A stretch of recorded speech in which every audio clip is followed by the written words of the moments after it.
সুপ্রিয় দর্শক, শুরু হলো আপনাদের প্রিয় অনুষ্ঠান এসএটিভি সংলাপ। সঙ্গে আছি আমি মাহমুদ আল ফয়সাল। আশা করি আপনারা সবাই ভালোই আছেন। আজকের আমাদের আলোচ্য বিষয় অন্তর্বর্তী সরকারের ১০০ দিন। আমরা আলোচনার শুরুতে যে কথা বলতে চাই, একটা গল্প দিয়ে শুরু করব।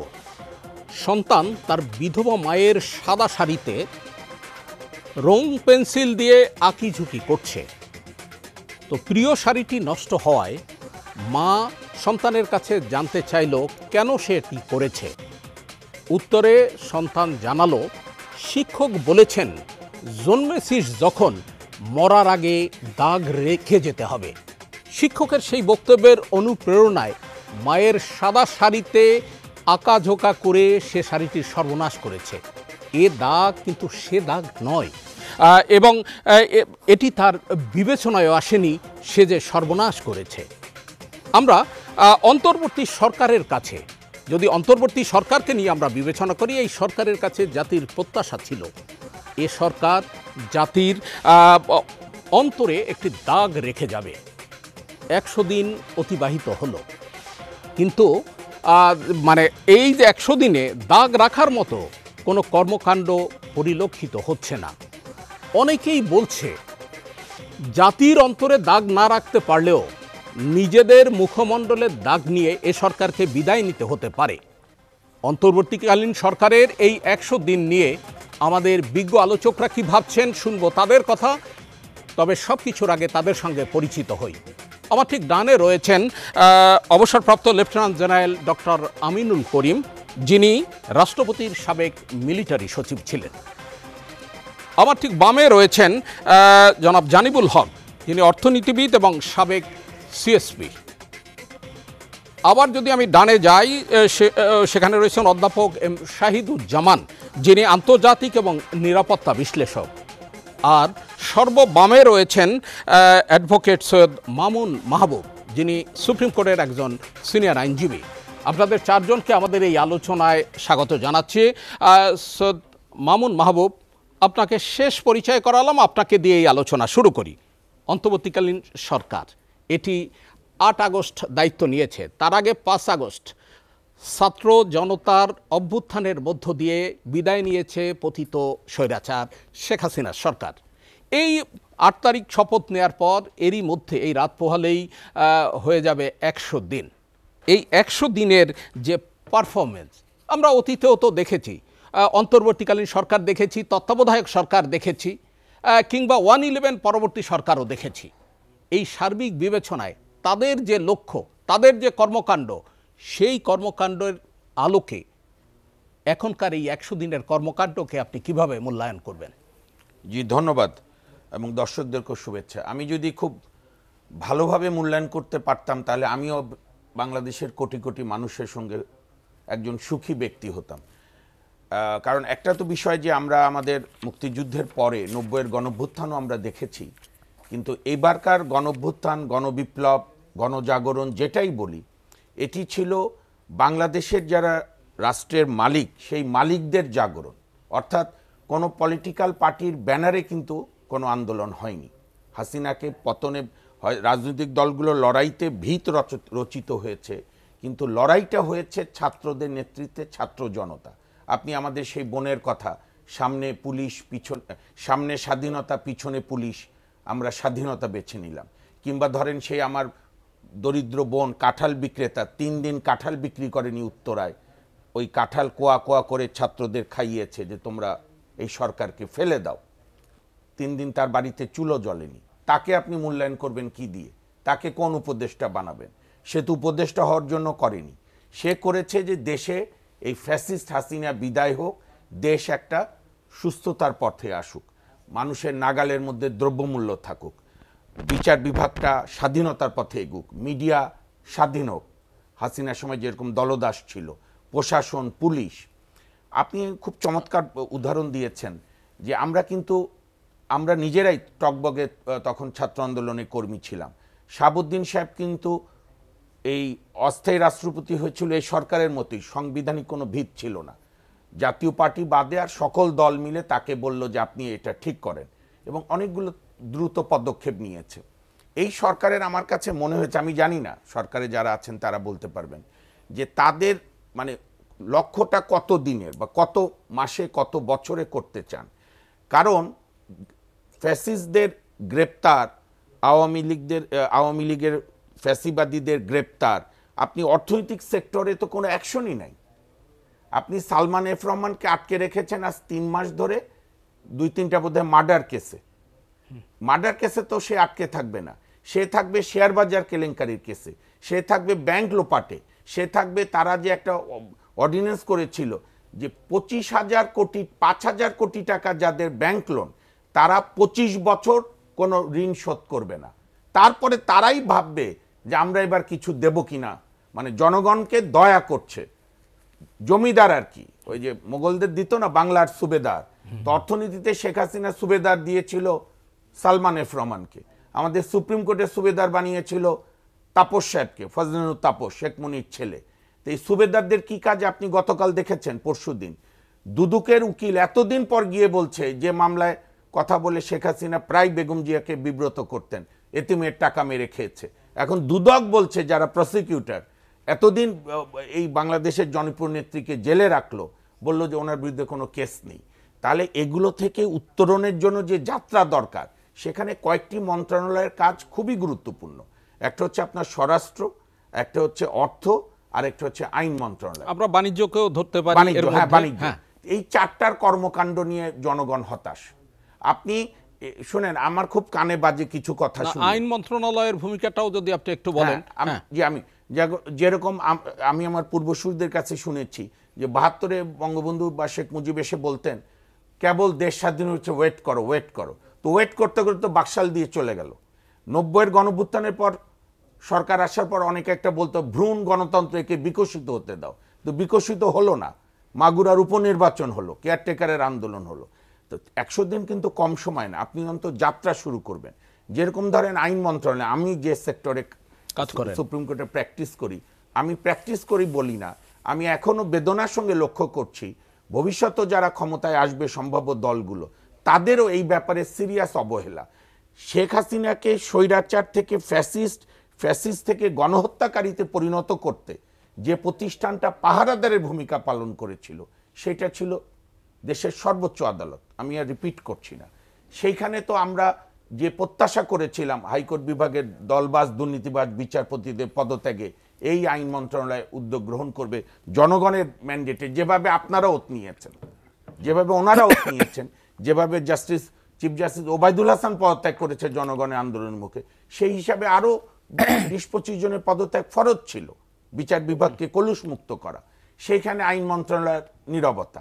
তারপরে যে 23 জন বিচারপতি নিয়োগ দিল প্রায় 2 মাস পরে, এটা অর্ডিন্যান্স না করে ব্যক্তি পছন্দে নিয়োগ হলো। আমার কথা বাদ দেন, আমি আইনজীবী।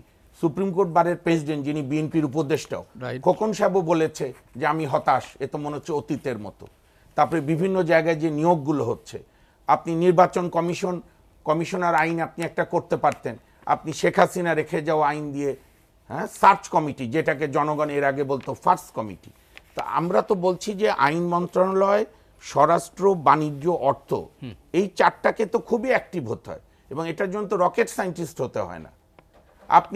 আমরা আজ থেকে 1-1.5 মাস আগে, আমি কৃতজ্ঞ আপনি ডেকেছিলেন, আমরা বলেছিলাম রাজনৈতিক দলগুলোর সঙ্গে আলাপ আলোচনা করে পেশাজীবী শ্রেণী পেশার আপনি একসঙ্গে 20-25টা অ্যাডভাইজার নিয়ে একটা কমপ্লিট সিনারিও তৈরি করেন। আপনি উপদেষ্টা নিচ্ছেন 8টা, 1টা, 1.5টা, আবার 3টা নিচ্ছেন, তার একজন আবার আসামি মামলায়, আরেকজনের বিরুদ্ধে নানা অভিযোগ। কেন? জনগণ তো আপনাদেরকে বুক পেতে দিয়েছে, ভালোবাসা এখনো দিচ্ছে, আমরাও চাই। এই সরকার ব্যর্থ, আমরা চাই না, কিন্তু আপনার বরং আমি বলবো প্রফেসর ডক্টর মোহাম্মদ ইউনূস সাহেব তার ব্যক্তিগত কারিশমায় পররাষ্ট্র বিষয়ক যে সাকসেসগুলো দেখাচ্ছে, সেইটা তুলনায় ওনার অন্য উপদেষ্টারা কিন্তু ম্লান। এখানে জেদাজেদি না করে, একা একা কাজ না করে, এখনো উচিত সবার সঙ্গে আলোচনা করে প্রকৃত অর্থে বাংলাদেশ যে ব্যঞ্জনময়, এবং যেভাবে শেখ হাসিনার সমস্ত প্রতিষ্ঠানগুলো চুরমার করে দিয়েছে, এখানে সংস্কার বললে কম বলা হয়, ভিত্তিপ্রস্তর করতে হবে এই সরকারকে। তারপরে নির্বাচিত সরকার সেইটার উপরে বিল্ডিং বানাবে, না বানালে যদি গর্তের পরে কলাপাতা শেষ আশ্রয়, সেটা আমরা পরে দেখব। তো ভিত্তি করতে গেলে আপনাকে তো সংস্কার কমিশনগুলো মানুষের সঙ্গে বসতে হবে, উপদেষ্টাদের সঙ্গে বসে উপদেষ্টা খুশি হয়ে বললে হবে না, অনেক কাজ হচ্ছে। স্টেক হোল্ডারদের সঙ্গে বসতে হবে, অংশীজনদের সঙ্গে বসতে হবে। সেই লক্ষণ নেই। সেই লক্ষণ তো আমরা দেখছি না। আইন উপদেষ্টা দেখলাম আইন কমিশনের সঙ্গে আলাপ করে বলছে আমি বিচার বিভাগ সংস্কার, আমি খুব আশাবাদী, ধন্যবাদ। কিন্তু উনি তো আমার জানা মতে সুপ্রিম কোর্টের কোনো আইনজীবী সংগঠনের সঙ্গে বসছে না। একা একা পণ্ডিতি তো করা যাবে না। এই যেমন শেখ হাসিনার আমরা জানতাম, সব উনি জানে। আইনমন্ত্রী ছিল না একটা, যে নৌকায় ধরা পড়লো আনিসুল হক, জিজ্ঞেস করলে বলতো সব ঠিক করে দিচ্ছি আমি আর নেত্রী। এটা তো হবে না। যারা আইনজীবীরা, আইনজীবী সংগঠন, স্টেক হোল্ডার যারা, হ্যাঁ, বছর পর বছর আন্দোলন করছে, মিডিয়ায় আপনাদের সঙ্গে কথা বলবে, শিক্ষা ব্যবস্থায় এই যে আমাদের অধ্যাপক সাদুজ্জামান সাহেবরা, সামরিক সহ ওভারঅল রণনীতি। আমি এই প্রসঙ্গে আরেকটা বলি, কিছু কিছু ব্যাপারে সাংঘাতিক মানে আপনার মিয়মান এই সরকার। এই যে ভারতের মিডিয়াগুলো যে কন্টিনিউয়াস অপপ্রচার না, মানে গোয়েবলসকে ফেল করাচ্ছে। আমাদের তথ্য উপদেষ্টা তো উচিত ভারতের হাই কমিশনকে ডেকে এনে বলা যে gentleman, what are you doing. আমাদের মিডিয়াগুলো আরো অ্যাক্টিভ হওয়া, মিডিয়াগুলোকে আরো বাড়ানো।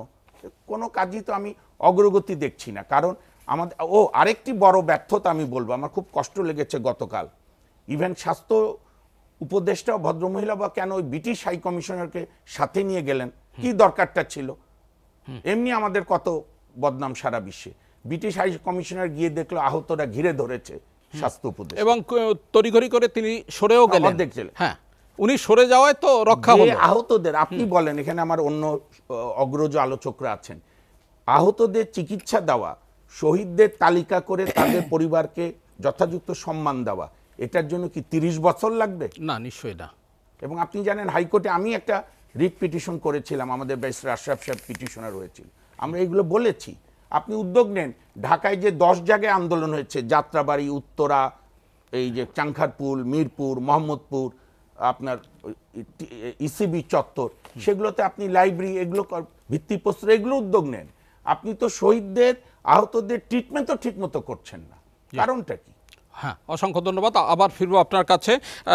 জেনারেল আমিনুল করিম, আপনাকে দিয়ে আলোচনা। আপনি এক গুরুত্বপূর্ণ সময়ে, জাতির অত্যন্ত মানে একটা জটিল সময়ে, আপনি রাষ্ট্রপতি তৎকালীন ইয়াজউদ্দিন আহমেদের মিলিটারি সচিব ছিলেন। আপনি সে সময় দেখেছেন কিন্তু যে কিভাবে কাজগুলো করতে হয়। এই সরকার 100 দিন অতিক্রম করলো, আপনি কি মনে করেন তারা সঠিক ট্র্যাকে আছে? ধন্যবাদ। আসসালামু আলাইকুম, বিসমিল্লাহির রহমানির রহিম। আমি আপনাদের ধন্যবাদ জানাই এসএটিভিকে, বিশেষ করে আপনাকে। আমি বেশ কয়েকবার এই চ্যানেলে আসছি, I have always enjoyed talking in this forum. এক কথায় বলতে গেলে আমার পূর্ববর্তী বক্তা উনি সুন্দর বলেছেন, এবং I generally I agree to what he said. 4টা মন্ত্রণালয়ের কথা উনি বলেছেন, স্বরাষ্ট্র, অর্থ, আইন, বাণিজ্য এবং বাণিজ্য। এই 4টে খুব ক্রিটিক্যাল। 4টে বোধহয় কিছুটা স্থবির, বা তবে অর্থের কথা বলবো। আমি পরশুদিন একটা কনফারেন্সে ছিলাম, ইন্টারন্যাশনাল কনফারেন্সে, বাংলাদেশ গভর্নর ছিলেন। উনি যেটা বললেন যে আমাদের রিজার্ভ পরিমাণটা বেড়েছে, আলহামদুলিল্লাহ, ভালো কথা। রেমিটেন্সটা ফ্লোটা বাড়তেছে, ভালো কথা, ভেরি গুড। বাট ওই যে ইন্টারেস্ট রেটটা, ওই যে লেন্ডিং রেটে ইন্টারেস্ট রেটটা বাড়াই দিছে, এটাতে ওনাদের একটা থিওরি হলো যে প্রথমে বাড়াই দিয়ে ওটা নামাই দিবে। তার ইকোনমিক্সটা ভালো বুঝেন, জানিবুল হক সাহেব ভালো বলতে পারবেন। আমাদের আরও 8 মাস লাগবে এটাকে, আমার ইয়েটাকে এই নামাতে, মানে এই যে জিনিসপত্রের দাম বেড়ে যাচ্ছে, এটা আরও it will take another 8 months, যেটা নর্মাল হয়ে আসবে আর কি। এটা ওনার থিওরি একটা, যাই হোক। আর অর্থের কথা কেন বলতেছি, এই জন্য যে এখন বোধহয় ফ্লাইট অফ ক্যাপিটালটা কমেছে আমার ধারণা, হুন্ডিটা কিছুটা হচ্ছে, রেমিটেন্সটা বেড়েছে, আর ডিসিপ্লিনটা তো কিছু এনেছে। আমার ব্যাংকের গভর্নেন্সটা কিছুটা ইমপ্রুভ করেছে, ডেফিনেটলি ইমপ্রুভ করেছে। বাট ওভারঅল আপনার ল অ্যান্ড অর্ডার ঠিক না থাকলে তো কিছুই হবে না। তো সে পুলিশ তো ইনএফেক্টিভ, পুলিশ না থাকলে কোনো কাজ হবে না। আর পুলিশের কাছে তো আর্মি করতে পারে না। এটা তো হচ্ছে আপনার দুটো জিনিস কিন্তু নষ্ট করতেছেন, আপনি পুলিশকেও নষ্ট করতেছেন, আর্মিকেও নষ্ট করতেছেন। আর্মি আজকে যদি একটা যুদ্ধের চিরং যদি আমাদের একটা মনে করেন একটা অফেন্সিভ চলে আসলো, এই আর্মি যদি যুদ্ধ করতে পারবেন না। তো আমরা সাধারণত আর্মিকে আমরা 3 মাসের বেশি ক্যান্টনমেন্টের বাইরে রাখতে চাই না। যে আমার অভিজ্ঞতা থেকে বলতেছি, আমরা রাখবো না, বিকজ আর্মিটা নষ্ট হয়ে যায়। একদিন আগে কিন্তু সেনা সদর দপ্তর একটা আনুষ্ঠানিক ব্রিফিং করেছে এবং সেখানে বলছে যে সরকার যতদিন চাইবে মাঠে ততদিন সেনাবাহিনী থাকবে। এই বিষয়টাকে আপনি কিভাবে দেখেন? এটা আমি মনে করি সেটা তো অবশ্যই সরকারের কথা মানতেই হবে, বাট কিন্তু ইন দ্য প্রসেস আর্মিটা নষ্ট হয়ে যাবে, ফাইটিং পাওয়ার যেটা লাগে ওইটা নষ্ট হয়ে যাবে। তো এখানে ইন্টারনাল সিকিউরিটি এখানে এফেক্টেড হচ্ছে, এক্সটার্নাল সিকিউরিটি এফেক্টেড হচ্ছে। পুলিশকে যত তাড়াতাড়ি পারা যায় এটা ফেরত আনতে হবে। হোম মিনিস্ট্রিকে মানে কন্টিনজেন্সি কিছু করতে হবে, এমার্জেন্সি কিছু করতে হবে, আনসারকে দরকার ড্রাফট করতে হবে, রিটায়ার্ড কিছু সোলজারকে নিয়ে আসতে হবে, নিয়ে আসেন। আমাদের প্রচুর রিটায়ার্ড সোলজার, আর্মি সোলজার আছে বা অফিসার আছে, তাদেরকে নিয়ে আসেন। কিছুটা তো কাজ করতে হবে, এভাবে তো হবে না।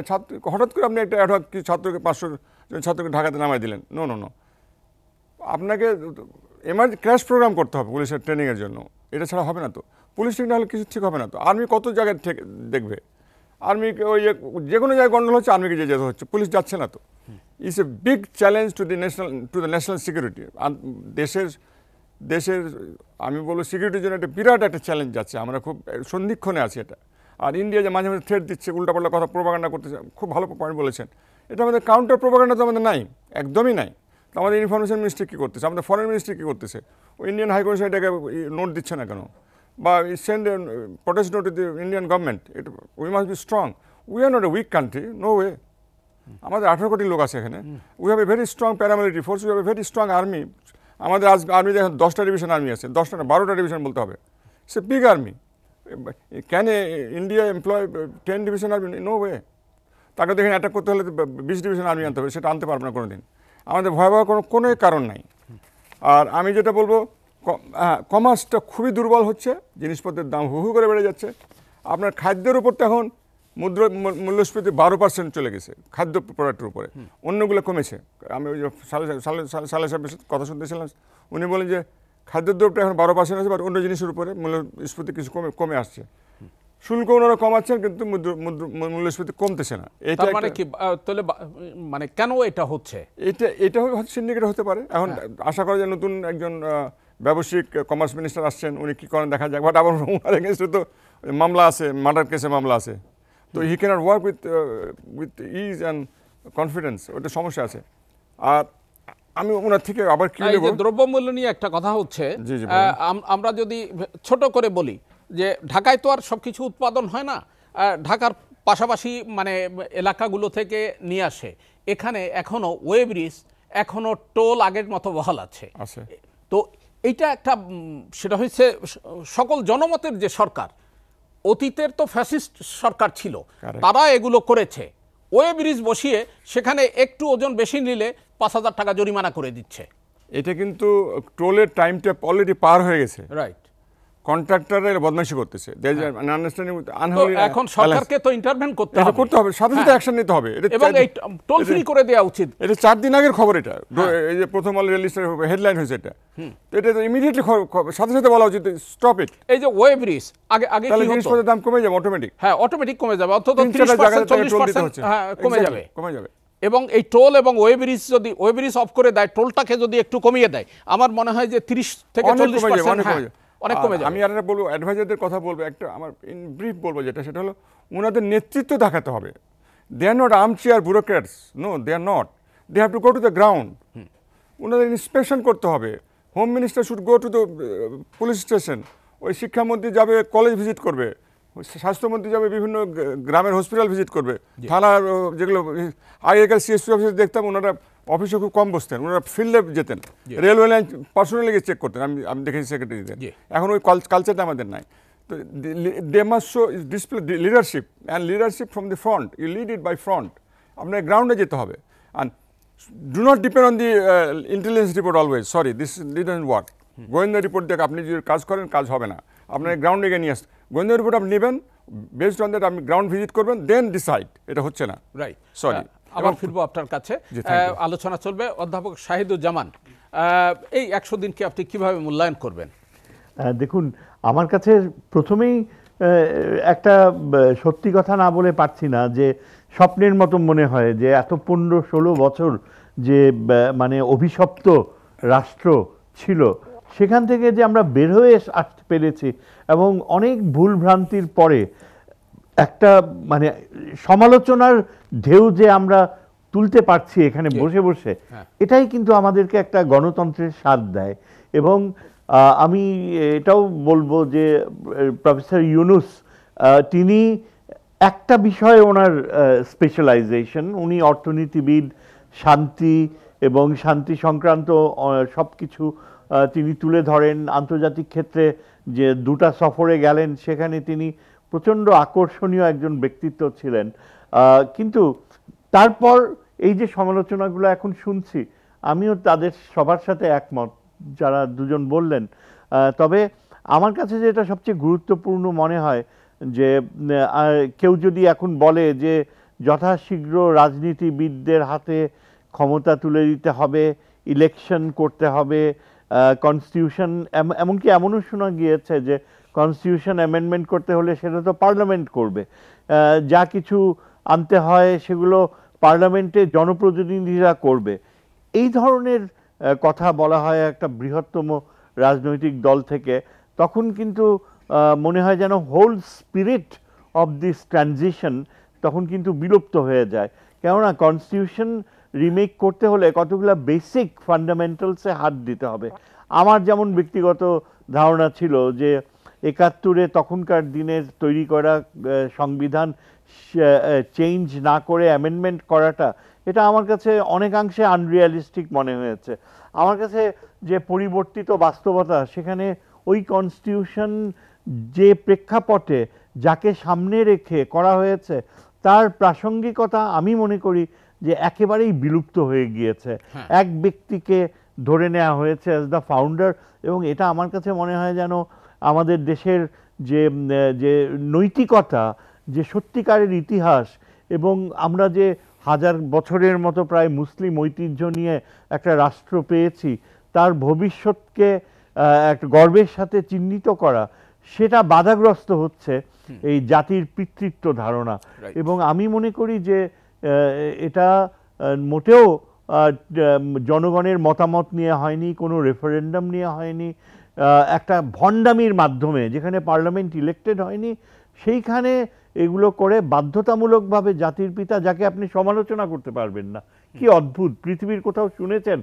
আপনি যদি কাউকে শ্রদ্ধা করতে চান সেটা তো আপনার মন থেকে আসতে হবে। কিন্তু আমরা এখানে যে দেখতে পেয়েছি, এটা নিয়ে এখনো বিতর্ক চলছে যে এই ভদ্রলোককে জাতির পিতা করার কেন ছবি নামানো হলো। এটা অ্যাবসলিউটলি পুরা জাতিকে ইনসাল্ট করা। এটা মনে রাখতে হবে যে এই জাতির পিতৃত্বের ধারণা, যেটা এখনো এই সরকার সরাসরি নাকচ করে দেওয়া উচিত ছিল, এই জাতির পিতার ধারণা প্রথম থেকেই। কিন্তু এটা একটা নির্দিষ্ট দল, এই দেশে একটা নির্দিষ্ট দল, সেই দল গত ১৫ বছরে তাদেরই মতাদর্শকে যিনি সামনে তুলেছেন তাকেই তারা জোর করে জাতির পিতা বানাতে চায়। এবং এটা পুরা একটা জাতিকেই অনেকাংশেই অপমান করা। আমাদেরকে মনে রাখতে হবে যে যেমন এটা ছাড়াও অন্যান্য বিষয়গুলো, পররাষ্ট্রনীতির কথা একটু না বললেই নয়। গত ১০০ বছরে আমরা আশা করেছিলাম যে সবচেয়ে যেটা আমাদের ভয়াবহ ক্ষতি করেছে, ১০০ দিনে ১০০ দিনে, আই এম সরি, ১০০ বছর হয়ে গেছে, ১০০ দিনে সবচেয়ে আমাদের গণতান্ত্রিক প্রক্রিয়া, আমাদের জাতীয় অস্তিত্বের যে সবচেয়ে সর্বনাশ করেছে পার্শ্ববর্তী যে প্রতিবেশী, তাকে আমরা স্পেড ইজ আ স্পেড এভাবে কূটনীতির একটা ভাষায় চিহ্নিত করতে পারাটা উচিত ছিল।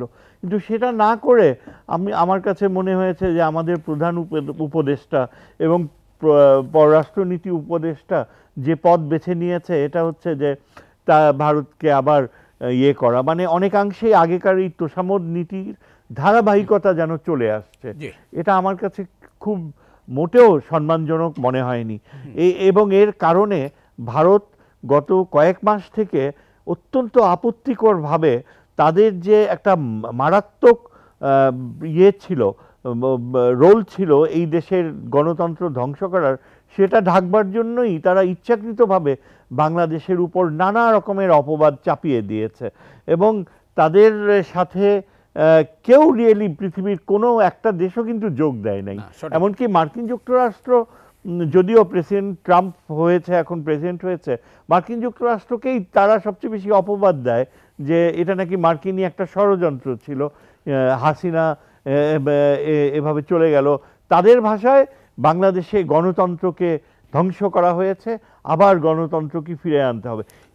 এই ধরনের বাস্তবতায় পররাষ্ট্র নীতি অ্যাডভাইজার তার নির্লিপ্ততা, তার মানে রিয়্যাক্ট করার প্রবণতা, এমনকি এখানে আমাদের নতুন করে একটা সংহতি ও সহমর্মিতার সম্পর্ক গড়ে তোলা যেত চীনের সাথে।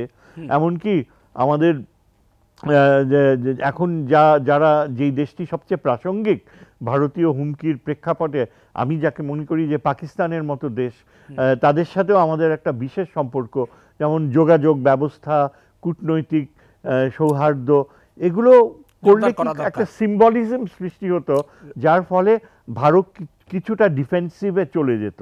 সেই ভারতকে এখনো আমরা সুযোগ করে দিচ্ছি যে তারা আমাদেরকে যতদূর সম্ভব বিশ্ব ব্যবস্থায় খাটো করতে চেষ্টা করে, এবং এমনকি এমনও এখন টেরিটোরিয়াল ডিজাইনস তাদের চোখে পড়ছে। একদিকে আপনার শিলিগুড়ি করিডোরের পাশে 50 মাইল তারা দখল করে নেবে, এরকম কথা এতদিন আমরা তাদের অবসরপ্রাপ্ত জেনারেলসদের মুখে শুনছি, তারপর এখন অবসরপ্রাপ্ত কূটনীতিকরা বলতে শুরু করছে, আর গত 2-3 দিন থেকে দেখা যাচ্ছে চট্টগ্রাম পোর্ট নিয়ে তারা কথা বলছে, চিরংয়ের ব্যাপারে তারা দাবি বলা শুরু করেছে। এবং এইসব যে এটা এনকারেজ করতে দেয়া, এই অপপ্রচারের বিরুদ্ধে আমাদের পররাষ্ট্র মন্ত্রণালয় কার্যত নীরব বলে আপনি, একেবারেই নীরব, এবং এটা প্রতিবাদ মুখর হওয়া উচিত, এবং আমাদের তথ্য মন্ত্রণালয় সহ সবাই এর প্রতিবাদ জানানো উচিত। অ্যাবসলিউটলি, এবং প্রতিকারের ব্যবস্থাও রয়েছে কিন্তু আন্তর্জাতিক কূটনীতিতে। কারণ আমরা জানি না এটা কি জাস্ট 6 মাসের সরকার হবে, না 1.5 বছর, নাকি 3 বছর, এখনো আমরা বুঝতে পারছি না। যাই হোক, পররাষ্ট্র নীতি তো স্থবির হয়ে থাকতে পারে না, পররাষ্ট্র নীতিতে নতুন উদ্যোগ নেওয়া উচিত। এবং সেই ক্ষেত্রে আমি বলবো যে আমাদের প্রতিরক্ষা ধারণা, মিত্রতা, তারপর আমাদের সামরিক সামর্থ্যকে অত্যন্ত কার্যকর এমন একটা ধাপে নিয়ে যাওয়া উচিত, যার ফলে ভারত কখনো আমাদের টেরিটোরিয়াল রিয়ালিটির উপর আগ্রাসী ভাব না দেখাতে পারে। আবার ফিরবো আপনার কাছে, জানিবুল হক, আপনি সিএসপি, আপনি অর্থনীতিবিদ, আপনার কাছ থেকে আমরা জানব যে এই যে সার্বিকভাবে ছাত্র জনতার মানে অভ্যুত্থানের মধ্য দিয়ে একটা সরকার আসলো ক্ষমতায়, সকল দলমত এবং বাংলাদেশের 16 কোটি মানুষই তাদেরকে সমর্থন করলো, 3 মাসের মধ্যেই কিন্তু জনমনে নানান কথা হচ্ছে, হতাশার কথা হচ্ছে। এটা কেন হচ্ছে? কি সমস্যাটা কোথায়? কেন পারছে না মানুষের মন জয় করতে? কি বলবেন আপনি? আসলে ব্যাপারটা এরকম হয়েছে যে আমরা তো প্রায় 16-17 বছর নিষ্পৃষিত ছিলাম একটা অটোক্রেসির আন্ডারে। তো এরপর যখন মানুষ ছাত্র জনতা এক হয়ে আমরা দ্বিতীয়বার স্বাধীনতা পেলাম, তখন মানুষের মনে অনেক বেশি আশার সঞ্চার হয়েছে। তারা ভাবছে যে এবার একটা কিছু হবে, ভালো কিছু হবে, কারণ আমাদের মধ্যে ফ্রাস্ট্রেশন খুব বেশি ছিল। কিন্তু যেটা হয়েছে, ইন্টারিম গভর্নমেন্ট আসার পরে ওরা যেভাবে এগিয়েছেন, আমার মনে হয় এর স্পিডটা একটু বাড়ানো উচিত ছিল।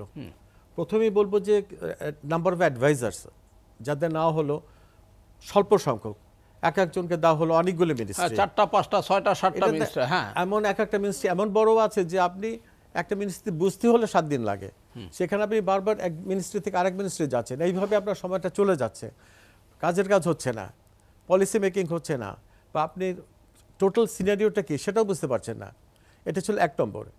আমি মনে করি যে প্রথম চোটে উচিত ছিল একসঙ্গে 40 কি 45 জন অ্যাডভাইজার নেওয়া এবং বেছে বেছে নেওয়া। আমার যেটা মনে হয় খুব কুইক অ্যাকশনে গিয়ে এই সিলেকশনটা হচ্ছে। যেমন আপনাকে উদাহরণস্বরূপ বলে, এই যে লাস্ট যে দুজনকে নিয়ে এত কথাবার্তা হচ্ছেন, এই দুজনের ব্যাপারে আমি মনে করি যে অবশ্যই সরকারের উচিত ছিল এদের খোঁজখবর করা এদের নিয়ে। এবং আমার মনে হয় এত বেশি এটা নিয়ে ক্রিটিসাইজ হচ্ছে যে ওনাদের নিজেদের স্বেচ্ছায় উচিত পদত্যাগ করে যাওয়া। না করলে কিন্তু আমি বলবো সরকারের একান্ত এটা উচিত হবে ওনাদের স্যাক করা। ভাবমূর্তির ক্ষেত্রেও সরকারের অনেকখানি নষ্ট হয়েছে। কারণ একজন তো স্বয়ং প্রধান অ্যাডভাইজারকে উদ্দেশ্য করে বেশ অবজেকশনেবল কথাবার্তা বলেছেন, এবং তিনি নাকি বলছেন যে তিনি এই আন্দোলনে ছিলেন। তিনি আন্দোলনে কোন দিক দিয়ে ছিলেন না, এবং আমি লক্ষ্য করে দেখেছি একটু ফেসবুকে একটু প্রচুর লেখালেখি হচ্ছে নিয়ে। রাইট। তো এটা হলো একদিক। আর সেকেন্ড দিক যেটা এদেরও বেশ কিছু অ্যাচিভমেন্ট আছে, সেটা আমাকে বলতে হবে। যেমন ধরুন, গত পতিত সরকার যখন চলে গেলেন, ওনারা দেশটাকে ধ্বংস করে দিয়ে গেলেন, প্রত্যেকটা ইনস্টিটিউশন ধ্বংস হলো। ফলে হলো কি ফ্রম দ্য স্ক্র্যাচ এটাকে আবার তৈরি করতে হচ্ছে। আমি প্রথমেই বলি ল অ্যান্ড অর্ডার সিচুয়েশনের কথা। ল অ্যান্ড অর্ডার যেটা হলো, ওই যখন এই আন্দোলন শুরু হলো তখন বহু থানা পুড়ে দেওয়া হলো, অস্ত্র লুটপাট হলো। ফলে যখন এই সরকার ওনারা বসলেন, দেখলেন যে থানাগুলো কাজ করছে না, পুলিশ অনেক পালিয়ে গেছে যারা নাকি সরাসরি ইনভলভ ছিল এই গণ্ডগোলে, এই হত্যাযজ্ঞে। তখন এনারা সামহাও আমি বলবো যে মোটামুটি ল অ্যান্ড অর্ডার সিচুয়েশনটা কিছুটা দাঁড় করিয়েছেন। কিন্তু এখন যেটা সমস্যা সেটা হচ্ছে যে প্রচুর ভ্যাকুয়াম পুলিশের মধ্যে। আমাদের অনেক অনেক কয়েক হাজার আমার পুলিশ দরকার। আমি একটা টকশোতে বলেছিলাম যে আমাদের উচিত হবে শর্ট, আর্মিতে যেটা আছেন জেনারেল সাহেব আমার সাথে একমত হবেন, যে শর্ট কোর্স করে, শর্ট সার্ভিস কমিশন যেমন হয় তেমনি করে শর্ট ট্রেনিং দিয়ে 3 মাসের। অতীতে যারা ওই পাইপলাইনে নিয়ে রাখছে সেগুলোকে বাদ দিতে হবে, সেগুলো বাদ দিতে হবে, তাতে তো একটাও রাখা যাবে না, কারণ তারা তো জেনে শুনে তাদের। এখন এখানে 3000-এর থেকে যদি আপনি 300 বাদ দেন তাহলে চলবে না। কাজে নতুন রিক্রুট করতে হবে 3 মাসের ট্রেনিং দিয়ে, এবং তারপরে ইন সার্ভিস ট্রেনিং হবে। 3 মাস দিয়ে রাস্তায় নামিয়ে দেন, অন দ্য জব ট্রেনিং হবে। অন দ্য জব ট্রেনিং হবে। তাহলে হবে কি, ল অ্যান্ড অর্ডার সিচুয়েশনটা পুরো কন্ট্রোলে চলে আসবে। এটা তো হলো একটা দিক, ল অ্যান্ড অর্ডারের কথা বললাম। আর একটা কথা হচ্ছে, যেটা আমার সহ আলোচক প্রফেসর সাহেব বলেছেন, আমি আপনার সঙ্গে একমত, যে আমাদের ফরেন মিনিস্ট্রি কিন্তু আমি বলবো যে ঠিক ওনারা সোজা পথে এগোচ্ছেন না। ওনাদের এখন এপিস করার একটা টেন্ডেন্সি আমার কাছে মনে হয়। আমি এখন তো স্ট্রেট ফেস টু ফেস কথা বলবো, অন ইয়োর ফেস কথা বলবো, তা হচ্ছে না। এখনও সেই বন্ধুত্ব সম্পর্ক এটা ওটা বলা হচ্ছে, কিন্তু প্রতিবেশী রাষ্ট্র কিন্তু সমানে অ্যাটাক করে যাচ্ছেন আমাদের, এবং বলবো পজিশন অপোজিশন বোথ। এখানে গিয়ে আমরা কিন্তু ঠিক ওইভাবে তুলনাটা এরকম কি করা যায় যে ওরা মিসাইল মারতেছে আর আমরা ফুল নিয়ে বসে আছি? এক্স্যাক্টলি তাই। হ্যাঁ, অনেকটা তাই। আচ্ছা, এটা গেল, এবং অর্থনীতির দিকেও আমি আসব। অর্থনীতির ব্যাপারটা এরকম দাঁড়িয়েছে যে আমাদের ইনফ্লেশনটা অনেক দূরে চলে গেছেন, অনেক দূরে গেছে, অনেক উপরে গেছে। যেমন ধরেন নর্মাল ইনফ্লেশন 10%-এর উপর, এবং ফুড ইনফ্লেশন 12-13%-এ চলে গেছে, সেটা হচ্ছে 1 ডিজিটে থাকার কথা, সেটা 2 ডিজিটেও এগিয়ে যাচ্ছে। রাইট। তো এখানে গিয়ে একটা ব্যাপার আছে, যেটা অতিবৃষ্টি এবং অসময় বৃষ্টি। এই কারণে কিন্তু আমাদের ফসলে অনেক হানি হয়েছে, শাকসবজির দাম বেড়ে গেছে, প্লাস যেটা হলো যারা মধ্যস্বত্বভোগী এরা চলে এসছে। তো সেই হিসাবে আপনি যে পয়েন্টটা বললেন, আমার সেটা আমি একমত, যে টোল ফ্রি করে দেওয়া যায় কিনা। আর ওই ওয়ে ব্রিজের নামে যে লুটপাটের একটা কারখানা চালু করেছিল দুর্বৃত্তায়নের, একটা পুরোটা বন্ধ করে দেয়। আমরা মনে হয় যে এই আলোচনা থেকে একটা ঐক্যমতের মতোই মনে হয় সৃষ্টি হচ্ছে, যে মানে এই ওয়েব ব্রিজটা আসলে তুলে দেওয়া উচিত। সেক্ষেত্রে দ্রব্যমূল্য একটা সহনীয় অবস্থায় চলে আসবে। যে আমাদের এই আলোচনা চলবে, একটা বিরতির পর এসে আবার আপনাদেরকে শুনবো। সুপ্রিয় দর্শক, এসএটিভি সংলাপে নিচ্ছি 2 মিনিটের বিরতি, আশা করি সঙ্গেই থাকবেন। বিরতির পর ফিরে এলাম এসএটিভি সংলাপে। সঙ্গে থাকবার জন্য অসংখ্য ধন্যবাদ। দর্শক, আমরা আলোচনা করছি অন্তর্বর্তী সরকারের 100 দিন নিয়ে। বিরতির আগে আমরা শুনছিলাম জনাব জানিবুল হকের বক্তব্য, আবারও ফিরবো তার কাছে। জানিবুল হক। হ্যাঁ, এখানে আর একটা কথা বলবো, যে 100 দিন আমার হিসেবে খুব যে অনেক দিন তা মনে হয় না। এত বড় একটা ধ্বংসপ্রাপ্ত একটা জায়গাকে তৈরি করতে হলে, নতুন করে সৃষ্টি করতে হলে সময় লাগে না, কিন্তু 365 দিন, এর প্রত্যেকটা দিনেই কিন্তু বিবেচনায় আসে, এবং সেই হিসাবে 3 মাস 10 দিন একেবারে ছোট সময় তো না। অনেকগুলো আমরা তো 2-4টা পিলার তো দেখব, বিল্ডিংটা না দেখি, কিন্তু সেই পিলারের লক্ষণও তো দেখতে পাচ্ছি না। আমার মনে হয় এইখানে একটা কাজ করা যেত। আমরা শনি রবি, শুক্র শনি 2 দিন মধ্য রাখি। এটা বিপ্লবের পরে একটা সরকার এসছে, আমাদের মেন্টালিটি বিপ্লবের উপর ভিত্তি করে হওয়া উচিত ছিল। যার ফলে আমরা যদি ওই 2 দিন কাজ করতাম, মানে সরকারি যে সমস্ত অফিস আদালত, মানে উইদাউট এনি হলিডে যদি আমরা একটানা 7 দিন করা কিংবা যেত, একদিন হলিডেও যদি একদিন হলিডে হ্যাঁ, দিয়ে বাকি একদিন কাজ করা হতো, তাহলে কিন্তু কাজের স্পিড বাড়তো। আর একটা হচ্ছে অনেকে এটাকে খুব রুটিন ভাবে নিয়েছে, এই নিজের কাজকে অনেক অ্যাডভাইস। কিন্তু আপনি যেহেতু সাবেক সিএসপি, আপনি সচিবের দায়িত্ব পালন করেছেন, আরও গুরুত্বপূর্ণ অনেকগুলো দায়িত্ব পালন করেছেন, আপনি কি বলবেন পতিত সরকার ছিল, শেখ হাসিনা এবং তার ক্যাবিনেট পলায়ন করেছে, কিন্তু বক্তব্য হচ্ছে যে তার যে দোসর যারা, রাইট, তার সঙ্গে যারা ছিল তারা কিন্তু সব জায়গায় বসে আছে। এরপরে এই হ্যাঁ, এই পয়েন্টটাই আপনি কি বলবেন? এই পয়েন্টটা বলি, এনারা কিন্তু উপর থেকে নিচে একদম সেট করে দিয়ে গেছেন। হ্যাঁ, সচিবের পরে অতিরিক্ত সচিব, যুগ্ম সচিব এবং মাঠ পর্যায়ে এসপি, ডিসি এরা এখন পর্যন্ত কিন্তু আমরা দেখিনি যে খুব একটা মেজর ওভারঅল হয়েছে, হয়নি। কিছু কিছু কি পোস্ট থেকে সরানো হয়েছে, কিন্তু আমি মনে করি একেবারে খুব জিল এবং উৎসাহ নিয়ে এবং এইগুলোকে করতে হবে, এই পোস্টগুলোকে এর থেকে বের করে দিয়ে নতুন ইনফিউজ করতে হবে, নতুন ম্যান পাওয়ার। যে কাঁঠাল গাছ দিয়ে গেছে এটাই তো আর আপনি আম ফলাতে পারবেন না, ওইটা কাঁঠালই হবে। রাইট, জি। কাজে এইখানে প্রায়োরিটি দিতে হবে এবং এটাকে খুব ইম্পর্টেন্স দিতে হবে, কারণ আমাদের প্রশাসন যদি ঠিক মতো না চলে, কারণ ফিফথ কলাম ওখানে বসে আছে, যারা স্বার্থের নিচে, যারা আগের সরকারের এজেন্ট, তারা তো চেষ্টাই করবে এই গভর্নমেন্টকে লেট ডাউন করতে। রাইট। কাজে আমার মনে হয় এখানে সরকারে অনেক বেশি নজর দিতে হবে। অসংখ্য ধন্যবাদ আপনাকে, অ্যাডভোকেট সৈয়দ মামুন মাহবুব। আপনি কি বলবেন এই ইস্যুতে? পতিত সরকারের দোসররা বহাল তবিয়াতে, এদের দিয়ে কতটা আপনি এগোতে পারবেন, এবং এই 100 দিনের যে সাফল্য গাথা আমাদের গাওয়ার কথা, আমরা সেটা যে গাইতে পারলাম না, এর পেছনে কি এদের তৎপরতা সবচেয়ে বেশি নয়? অবশ্যই না। দেখেন, আমাদের অ্যাকচুয়ালি যারা গেছেন তো খুব পণ্ডিত ব্যক্তি, তারা তো আমাদের চেয়ে ভালো ইতিহাস ভূগোল পড়ার কথা। আপনার মনে আছে কিনা, শেখ হাসিনা যখন 2001-এ ক্ষমতা কেয়ারটেকারের কাছে দিল, সে কিন্তু একদম একেবারে সেক্রেটারি থেকে শুরু করে লাস্ট অ্যাসিস্ট্যান্ট কমিশনার বা ম্যাজিস্ট্রেট পর্যন্ত, এবং এই যে আজকে উনি কোথায় আছে আমি জানি না, শেখ হাসিনা দীর্ঘদিনের যে অর্থ উপদেষ্টা ছিল ডক্টর মশিউর সহ, বাংলাদেশের সাবেক প্রধান বিচারপতি লতিফুর রহমান ওত নেওয়ার 2 ঘন্টার মধ্যে কিন্তু 35 পুরা ক্যাবিনেট, পুরা আপনার সচিব। সচিবালয়ের 22 জনকে বদলি করে 22 জনকে বাদ দিয়ে দিল। আপনার মাছেরও যেরকম পচন ধরে মাথায়, লেজে না, আপনার মাছকে পচন মুক্ত করতে গেলে মাথা কাটতে হয়। আপনি মাথা কেটে দিলে তার বদলে নতুন মাথা বসালে আপনি লেজে আস্তে আস্তে তখন লেজও বুঝতে পারে যে আমার চিহ্ন আছে। এই কাজগুলোতে একটা তো বিষয় ঠিক যে এই সরকার অনেক চ্যালেঞ্জ মোকাবেলা করছে, এটা না বললে ওনাদের প্রতি অবিচার হবে। যেরকম আমার জেনারেল সাহেব বললেন, দেখেন আমরা সবাই সাক্ষী, 6ই ডিসেম্বরে এরশাদের পতনের পর এরশাদ 7ই ডিসেম্বর থেকে কিন্তু বাংলাদেশে কোনো অ্যাবনর্মালসি ছিল না, কোনো থানা পড়েনি, ইভেন কোনো নেতার বাড়ি পড়েনি জাতীয় পার্টির কিছু কিছু লোকের। জাতীয় পার্টিরা কেউ ভারতেও যায়নি, এরশাদ তো পালালোই না। তো এখানে তো পুলিশকে 15 বছর ধরে যেভাবে শেখ হাসিনা ব্যবহার করেছে জনগণের বিরুদ্ধে, গেস্টাপো বাহিনীর মতো পুলিশ লীগ হিসাবে, যার ফলে জনগণের ক্ষোভটাও ছিল, সেখান থেকে রিকভারি করার ক্ষেত্রে এই সরকার, আমি বলবো, আবার ছাত্র জনতার আন্দোলনে পুলিশ যেভাবে ফুটিয়েছে, হ্যাঁ, আপনি দেখেন না, ওই দৃশ্যটা আমরা যদি সবাই মনে রাখি, তাহলে ওইটাই আমাদের প্রেরণার শক্তি এখনো। যে সে বিখ্যাত ওই যে ওয়ারিজনের এএসপি, হোম মিনিস্টার আর সালাউদ্দিন, এখন অ্যারেস্ট হয়েছে হোম সেক্রেটারি সাবেক, বলছে না স্যার দেখেন গুলি করি কত, একটা মরে বাকিগুলো নড়ে না। এটাই তো আমাদের এই চেতনার শক্তি। এটা কি প্রতিদিন আমাদের উপদেষ্টাদের মনে রাখতে হবে যে আমরা এই সরকার এসেছে এই এক গলা রক্তের উপর দাঁড়িয়ে।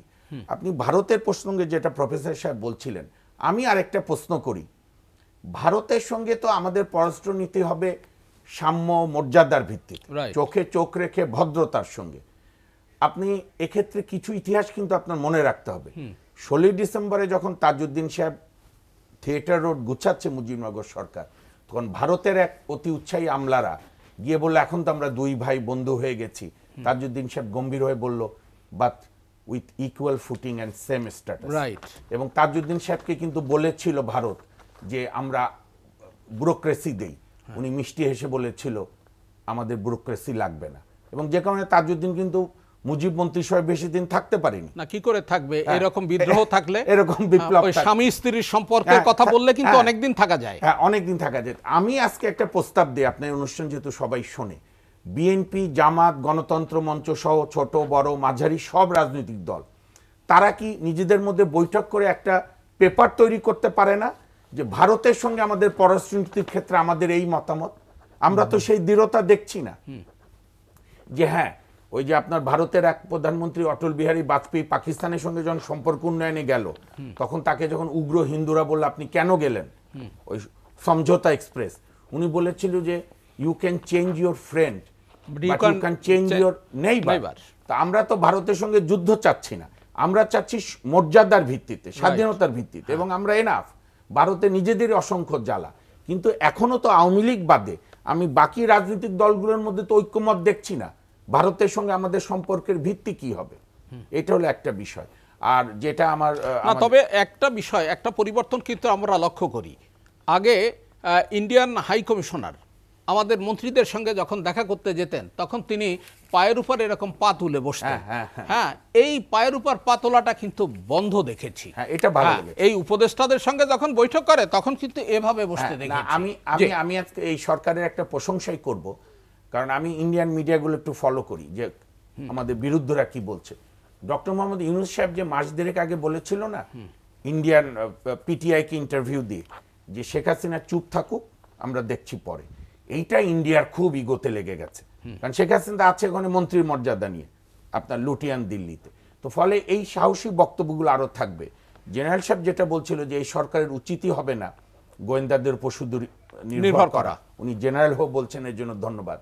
আপনি দেখবেন সব জায়গায় এসে হচ্ছে ওই 4 আগস্ট রাত্রে, শেষ রাত্রে গোয়েন্দাদের রিপোর্ট ছিল শেখ হাসিনার কাছে যে আগামীকাল একটা পিঁপড়াও ঢাকা শহরে ঢুকবে না।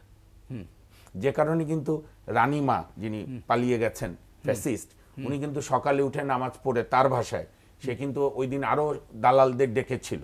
আপনার মনে আছে সাংবাদিকরা একবার গেল, ব্যবসায়ীরা গেল, প্রথম শেখ হাসিনা শেষ পর্যন্ত শেখ হাসিনা, কত ব্যবসায়ী। আবার এক গ্রুপ তো বললো যে মরে যাওয়ার পরও শেখ হাসিনা বলল। তো ওই দিন আরেক পেশাজীবী গ্রুপরা যাওয়ার কথা ছিল, উনি মেনু চয়েস করেছিল।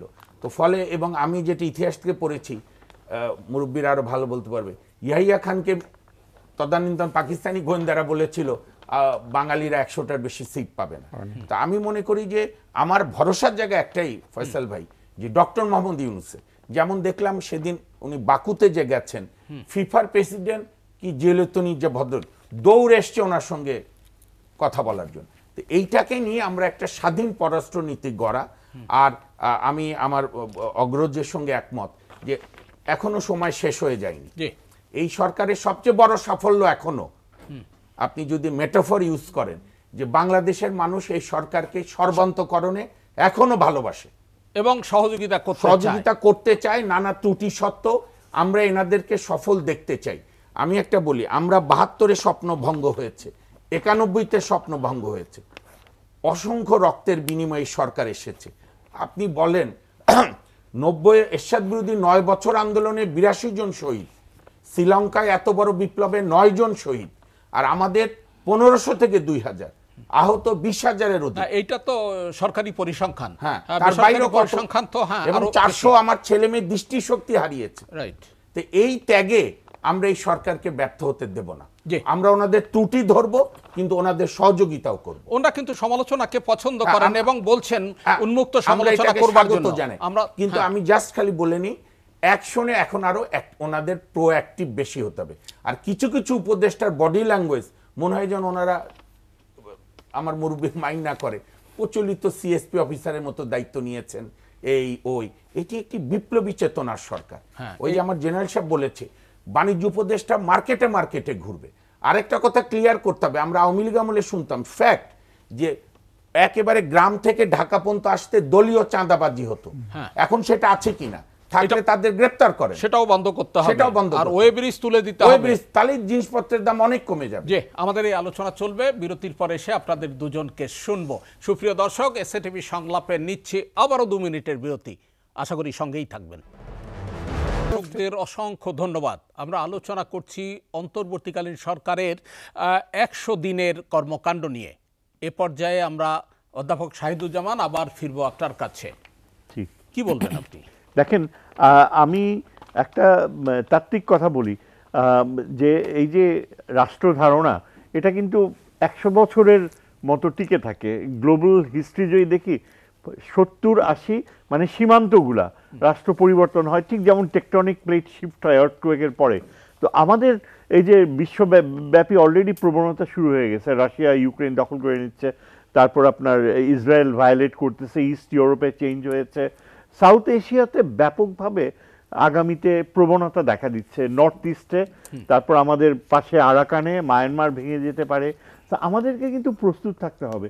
সেই প্রস্তুতির কোনো চিহ্ন এই যে এখনকার যে পররাষ্ট্রনীতি উপদেষ্টা যিনি রয়েছেন, ব্যক্তিগতভাবে আমি চিনি তাকে, কিন্তু তার কিন্তু আমি যা শুনলাম ওয়েস্টার্ন এক্সপোজার একেবারেই নাই। শুধু একটা মাত্র দেশে রাষ্ট্রদূত হিসেবে ছিল, কলকাতায়ও ছিলেন পোস্টেড, যার ফলে তার আউটলুক হচ্ছে ইভেসিভ। যতদূর দেখতে পাই যে যতদূর সম্ভব ঝামেলা নিবে না।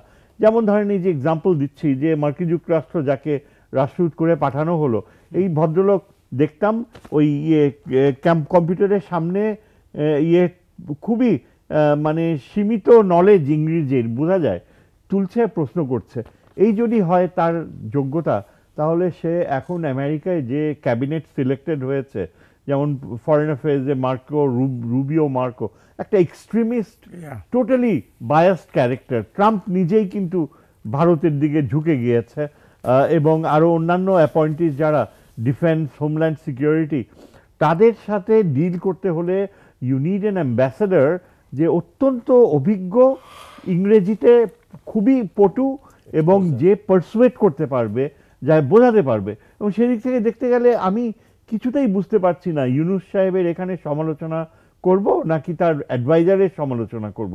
আমার মনে হয় না যে অ্যাডভাইজার এইভাবে একজন অ্যাম্বাসেডর সিলেক্ট করেছে। আমার মনে হয় মোস্ট প্রবাবলি ইউনূস সাহেব নিজেই তাকে এত প্লিজ তাকে পিঠ চাপড়ে বলেছে, কি চান আপনি? উনি বলছে আমি আমেরিকার অ্যাম্বাসেডর, ঠিক আছে আপনি যাবেন। This is what I suspect is professor ইউনূসের পার্সোনালিটি। উনি এখন he has turned into a little tsar, এবং ওনাকে কেউ প্রশ্ন করতে সাহস পায় না, কেউ বলতে, সবাই শুধু উন্মুখ। উনি তো যখন কথা বলেন বিদেশে সবাই হইচই করে। এত একটা মানুষকে প্রশংসা করলে কিন্তু তখন তার জ্ঞান শুনে, হি is a human being, he is goat ইমপারফেকশনস। তারপর ধরেন প্রায় 85 বছর বয়স, তার স্মৃতিশক্তি কাজ করে কি না, তারপর রিওয়ার্ড করার একটা মেন্টালিটি, অ্যাডভাইজার স্পিক করেছে কোন অঞ্চল থেকে কতজন থাকবে কোনো ধারণাই তার নাই। And he is making appointments যেগুলো রিয়েলি জাতীয় স্বার্থকে বড়ভাবে ক্ষতিগ্রস্ত করতে পারে। সুতরাং আমার মনে হয় ইট ইজ টাইম যে প্রফেসর ইউনূসের ঘোড়ার টেনে ধরা উচিত, এবং সেটা করতে হলে লাগামের কথা বলছেন, লাগাম টেনে ধরতে হবে। এবং সেটা করতে হলে এখন তো আর পার্লামেন্ট নাই, he is not answerable two anybody. এটাই সবচেয়ে বড় ভয়ের ব্যাপার। আগামীতে তিনি আরো ভুল করবে, এবং ভারতের সাথে ডিল করতে যে he might just pursue a policy of appeasement, যেটা আমাদের জন্য অত্যন্ত ক্ষতিকর হবে। এই প্রেক্ষাপটে আমি মনে করি there must be some device যে তাকে জাতির সামনে কোশ্চেন আনসার সেশন ফেস করার একটা প্ল্যাটফর্ম তৈরি করা উচিত। এটা ইন্টেলেকচুয়ালদের সঙ্গেও হতে পারে, ইন্টেলেকচুয়ালদের সঙ্গে হতে পারে, কিংবা এবং অন্যান্য মিক্সড ইয়েদের সাথে হতে পারে, ক্রিটিক্স যারা শ্রেণী পেশার মানুষের সঙ্গে হতে পারে। Absolutely. তবে ইন্টারাকশন না হইলে কিন্তু অনেক গ্যাপ হয়ে যাচ্ছে, অনেক গ্যাপ হয়ে যাবে। কেননা আমরা এই যে বিপ্লবটার ফলে একজনকে পেয়েছি, তার কাছ থেকে সবচেয়ে বড় যেই জিনিসটা আশা করি যে we must be able to communicate with him. তার কাছ থেকে এটাই আমাদের সর্বোচ্চ আশা ছিল, যে তিনি একজন উদার ব্যক্তিত্ব, অত্যন্ত জ্ঞানী, কিন্তু তিনি মানুষের সমালোচনা সহ্য করবেন। এখন যেটা হতে যাচ্ছে, তিনি এই যে ঘুরে আসলেন, আমার কেন যেন মনে হয় he is looking for personal glory. New ইয়র্কে ওনাকে সবাই চেনে, ইয়েতে ঘুরে আসছে সবাই চেনে। He would like to make foreign trips, যাবে নিজের পার্সোনালিটি দিয়েই ভাববে যে ফরেন পলিসি হয়, সেটা হতে পারে না। আপনি পার্সোনাল গ্লোরির কথা বলছেন, তার আলোতে তো আমরাও আলোকিত হতে পারি, সেই বিষয়টিও তো থাকতে হবে। এটা একটা কিন্তু চাঁদেরও কিন্তু ডার্ক সাইড আছে, এটা কেউ অস্বীকার করতে পারবে না। ইউনূস সাহেবের যেসব লিমিটেশনসগুলো রয়েছে সেগুলো তুলে ধরতে হবে। সেটা তুলে ধরতে না যে এখন যদি পলিটিক্যাল পার্টিসরা বলে ইমিডিয়েটলি ইলেকশন দিতে হবে, that will be another blunder. আপনি পলিটিক্যাল পার্টির কথা বলছেন, তাদের সঙ্গেও তো প্রপার মানে ইন্টারাকশন হওয়ার যেটি কথা, হ্যাঁ। যেটি হওয়ার দরকার, হ্যাঁ। কারণ তারাও তো স্টেক হোল্ডার। এক্স্যাক্টলি। সুতরাং তাদের সঙ্গে ইন্টারাকশনও তো প্রপারলি হচ্ছে বলে কি আপনি মনে করেন? না, হচ্ছে না। তবে তাদের একটা বড় স্বার্থ হচ্ছে যে তারা অন্য সব কিছুর ব্যাপারে ব্লাইন্ড। তাদের একটাই কথা, ইলেকশন ইলেকশন চাই। দিতে হবে, ইলেকশন দিতে হবে, ইয়ে করতে হবে। এখানেও কিন্তু আমি একটা পলিটিক্যাল পার্টিসদের একটা কায়েমি স্বার্থ রয়েছে, সেটাকেও আমি জাতির জন্য এই পরিস্থিতিতে সুস্থ মনে করি না। একটা ব্যাপার আমি ইউনূস কিন্তু সাহেবের- অধ্যাপক শাহিদুজ্জামান, জি। অনির্দিষ্ট কাল তারা কতদিন থাকবে? একটা রোডম্যাপ তো থাকতে হবে যে আমরা এখন থেকে 6 মাসের মধ্যে সংস্কার করব, 6 মাস পরে আমরা ইলেকশনের রোডম্যাপ ঘোষণা করব, সেটা বলাই তো কোনো সমস্যা নাই। তাতে কোনো সমস্যা নেই। কিন্তু আমার কাছে যেটা সবচেয়ে প্রায়োরিটি মনে হয়, যেখানে অর্ধ সমাপ্ত রেখে চলে যাওয়া সম্ভব না, সবচেয়ে বড় কথা হচ্ছে যেটা জেনারেল সাহেব মাঝে মাঝে তুলে ধরে, ভ্যালুজ, হ্যাঁ। মূল্যবোধ। একটা জাতির সবচেয়ে বড় সার্ভাইভাল শক্তি হচ্ছে মূল্যবোধ, ভ্যালুজ, যেটা অদৃশ্য, জি। অথচ যেটাকে নেগলেক্ট করলে না আপনি দীর্ঘমেয়াদী সময়ে জাতি কলাপস করবে। জি। এই যে মূল্যবোধের প্রশ্নটা, এখানে এই ইউনূস সাহেবের সবচেয়ে বড় দায়িত্ব যেটা উনি পালন করছেন, যে বিচার প্রক্রিয়াটাকে সমাপ্ত করা, অর্থনীতিকে নিজের পায়ে দাঁড় করানো। বিচার প্রক্রিয়ার ক্ষেত্রে আমি মনে করি অ্যাবসলিউটলি তাকে আনকম্প্রোমাইজিং হতে হবে। তিনি যদি বলেন যে বিচার প্রক্রিয়া আমি শেষ করব, then we will respect him. জি। It will be, but it must be done so effectively যাতে এই জাতি যেন মূল্যবোধের ক্ষেত্রে আত্মসম্মান ফিরে পায়। এবং আমার ধারণা হবে যে আওয়ামী লীগ নামক যে সন্ত্রাসী দল এই দেশে পরিচালনা করেছে, এই সন্ত্রাসী দলকে চিরতরে বিলুপ্ত করে দেয়া। অসংখ্য ধন্যবাদ সেটাই আপনাকে। যেন হবে। আবার ফিরবো আপনার কাছে। জেনারেল আমিনুল করিম, আপনি কি বলবেন? সেনাপ্রধান কিন্তু বাইরের একটি ইন্টারভিউতে স্পষ্ট বলেছেন যে 18 মাসের মধ্যে একটা নির্বাচনের কথা। এই বিষয়টাকেও আপনি যদি একটু টাচ করেন, আপনি সরকারের 100 দিন নিয়ে কথা বলবেন। হ্যাঁ, ধন্যবাদ। উনি ওনার একটা পার্সোনাল অ্যাসেসমেন্ট করে হয়তো বলেছেন 18 মাস হলে ধরেন যে এন্ড অফ নেক্সট ইয়ার অথবা আর্লি 2026। উনি এই জন্য বলেছেন, আমার ধারণা যেটা সম্ভব, আর্মিকে উনি বেশি দিন বাইরে রাখতে চাচ্ছেন না। সঠিক। এটা একটা বিরাট হুমকি আমাদের জন্য। এটা আমি as a general I also feel it, very strongly I feel it. আপনারা এটা করেন না, এটা ইউনূস সাহেবকে বুঝতে হবে। আর্মি ওনার সাবজেক্ট না, army is not his cup of tea, but leave it to the generals, to the army chief. Let him advise. Army chief কিন্তু is not only commander, he is also adviser on military affairs to the government. এটা কিন্তু আইনের বইয়ে লেখা আছে এটা। সঠিক। He is an adviser to on military affairs to the government. এবার আমাদের মিলিটারি লতে লেখা আছে এটা। উনি also will advise the army, the government. তো আর্মি কোনটা ভালো মন্দ হবে এটা ওনাকে বুঝতে দিতে হবে। কাজে এখন তো আমরা অসহায়, এটা তো মানতেই হবে। আমরা তো সব কিছু সর্বনাশ করে দিয়ে গেছে, তো স্রোপাত করে দিয়ে গেছে, মানে সুনামি বয়ে গেছে দেশের ওপরে। তো আমি অস্বীকার করতেছি না, কিন্তু এটাকে তো তুলে আনতে হবে। তো আমি একটা কথাই বলি, ধরুন আমি চিফ জাস্টিস, আমরা খুব একটা ভালো একটা চিফ জাস্টিস পেয়েছি, অসাধারণ। উনি তো অ্যাপিলেট ডিভিশনকে অনেক ফর্মে নিয়ে আসছেন, এবং উনি একটা চিঠি লিখেছেন ইয়েতে, ল মিনিস্ট্রিতে, যে আমাকে সিএস সেক্রেটারিয়েট না সুপ্রিম কোর্ট সেক্রেটারিয়েট দেন তাড়াতাড়ি।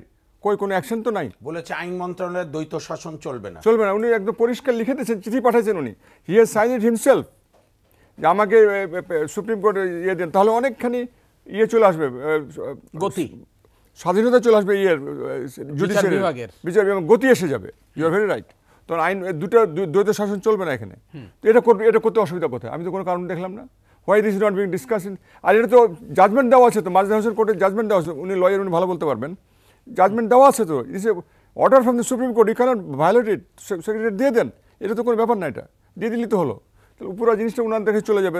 ডিস্ট্রিক্ট জাজগুলোকে ট্রান্সফার করে সুপ্রিম কোর্টের নিতে মতামত দিতে হবে, এটা সময় খুব ক্ষেপণ হয়। গভর্নমেন্ট একটা ইনফ্লুয়েন্স নিতে চায়, তাহলে এটা পুরোপুরি আলাদা হয়ে যাক, তাহলে তো এর কন্ট্রোল থাকবে। এখন তো ওনারা they are not accountable to anybody, parliament নাই। অ্যাটলিস্ট জুডিশিয়ারিকে আমরা পুরো আলাদা করে দিতে পারি, তখন তো জুডিশিয়ারি তাদের ধরতে পারবে। But I am very happy with the present chief justice. উনি খুব ভালো কাজ করতেছেন, আলহামদুলিল্লাহ।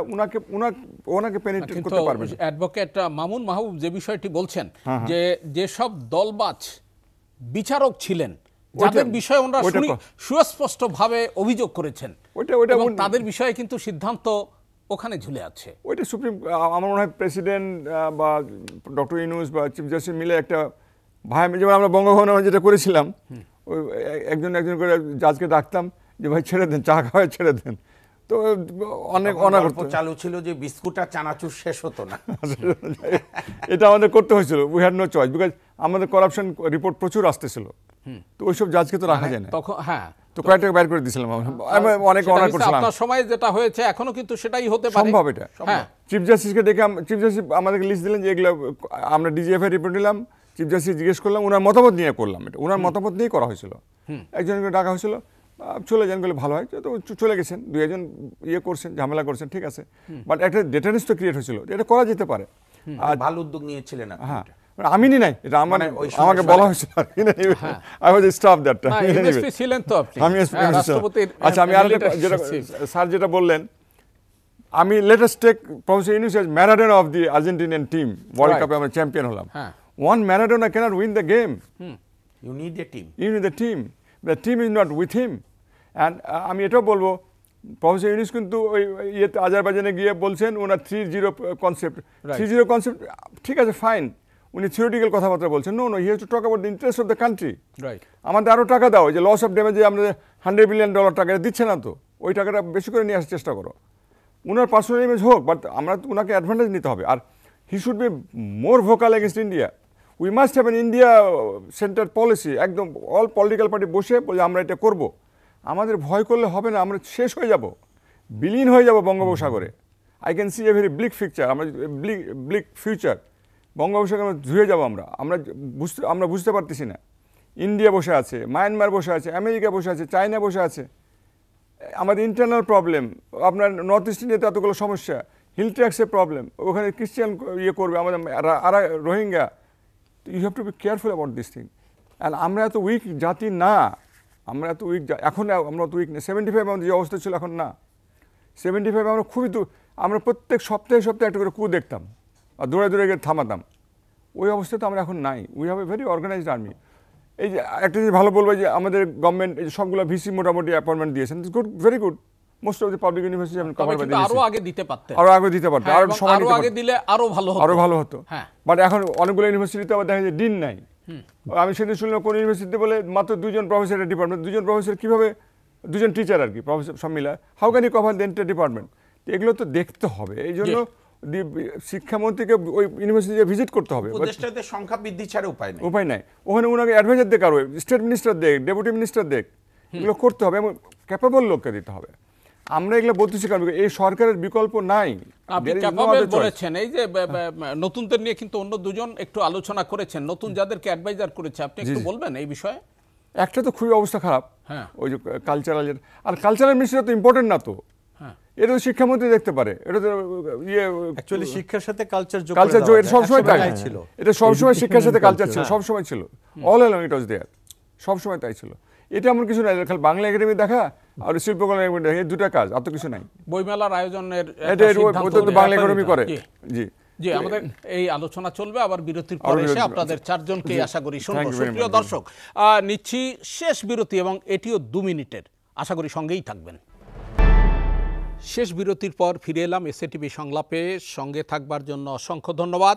দর্শক, আমরা আলোচনা করছি অন্তর্বর্তী সরকারের 100 দিন এটি নিয়ে, এবং বিরতির আগে লেফটেন্যান্ট জেনারেল ডক্টর আমিনুল করিমের বক্তব্য শুনছিলাম। এ পর্যায়ে সাবেক সিএসপি এবং অর্থনীতিবিদ জনাব জানিবুল হক, আমরা শেষ পর্বে আছি, এবং আপনি যদি একটু বলেন, অনেকেই বলেন অন্তর্বর্তী সরকারকে ফ্রি হ্যান্ড দিতে হবে, কিন্তু এই ফ্রি হ্যান্ড দিতে গিয়ে তাদের তো ভুল হচ্ছে, আর আমাদের কিছু কচিকাঁচা আছে, তাদের ভুল নিয়ে কিন্তু তারা মাঠেও সরব হয়ে উঠছে। মানুষও কিন্তু সন্তুষ্টির কথা বলতে পারছে না, তাদের যে প্রত্যাশা, ব্যাপক প্রত্যাশা, সেই প্রত্যাশার তারা খুব যৎসামান্য পাচ্ছে। মানে এক বালতি পানির মধ্যে যদি 2 ফোঁটা পায়, সেরকম অবস্থা। কি বলবেন আপনি শেষ কথাগুলো?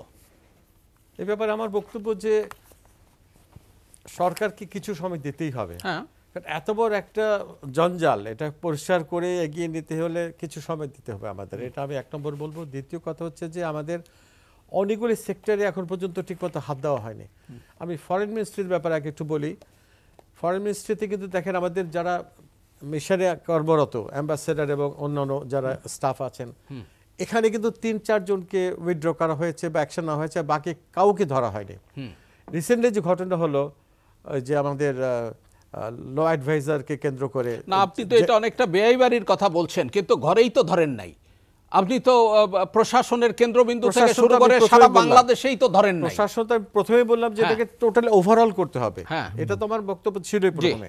আর এখন বলছি ফরেন মিনিস্ট্রির ব্যাপারে, কারণ আমাদের সাথে বিদেশে সংযোগ কাদের মাধ্যমে, ফরেন সার্ভিস পিপলের মাধ্যমে।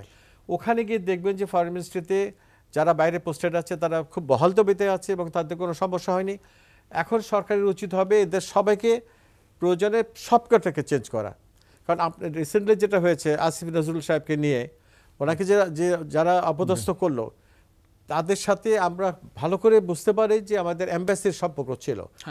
কারণ লক্ষ্য করে দেখবেন যখন বাহাসটা চলছে তখন কিন্তু ওই ভদ্রলোক যার সাথে ওনার যে প্রোটোকলের দাঁড়িয়েছিল সে কিন্তু চুপচাপ দাঁড়িয়েছিল।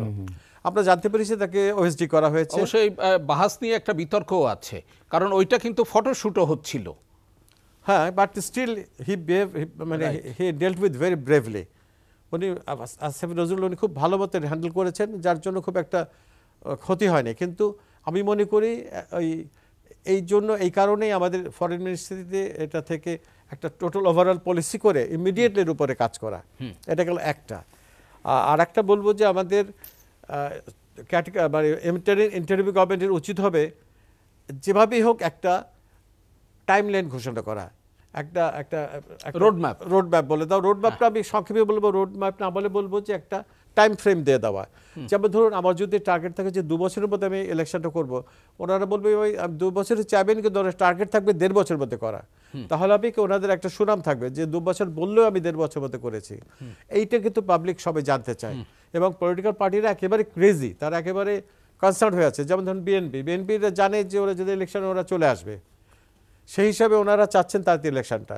কাজে আমার মনে হয় এইখানে সবাইকে সাসপেন্সে না রেখে গভর্নমেন্ট শুড বি একটা টাইমলাইন ঘোষণা করে। জি, অসংখ্য ধন্যবাদ আপনাকে অধ্যাপক এম শাহিদুজ্জামান। জি, দেখেন এটা খুব ইম্পর্টেন্ট উনি যেটা বললেন না, ফরেন পলিসি রেলমে যেটা চিন্তা ভাবনা করা উচিত।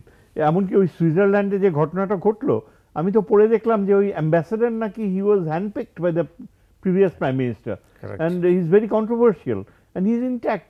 আজকে একটা দেখলাম যে শুধু লেবার কাউন্সিলরকে ইয়ে করা হয়েছে, আর বাকিরা নোবডি ইজ টাচড। তার মানে ফরেন পলিসি রেলমে কিন্তু lots of things can be questioned. এবং আমি এখনো মনে করি যে we should have a very dynamic foreign policy adviser. এভাবে হতে পারে না, কেননা এই যে অ্যাপয়েন্টমেন্ট আমেরিকাতে দেওয়া হয়েছে এটা খুবই ক্ষতিকর রাষ্ট্রের জন্য। আমি তার ইংলিশ ল্যাঙ্গুয়েজ স্কিলস এত দুর্বল যে একে দিয়ে তো কোনো কাজই হবে না। ইট ওয়াজ অ্যাবসলিউটলি সুইসাইডাল। এবং এটা কিভাবে আমি জানি না ইউনূস সাহেব এটা কিভাবে অ্যাপ্রুভ করলো। এতে বোঝা যায় যে ওনার একটা বিরাট গ্যাপ রয়েছে in his mental process and he is highly emotionally charged, খুবই মানসিকভাবে চার্জড। আর তাছাড়া যদি একটু ফ্রি হ্যান্ড এবং ভুল করা, আর অভিজ্ঞরা ভুল করতেছে, কচি কাছারা সেটা নিয়ে যে তৎপর সরব, এই বিষয়টার উপর যদি একটু আলোকপাত করেন।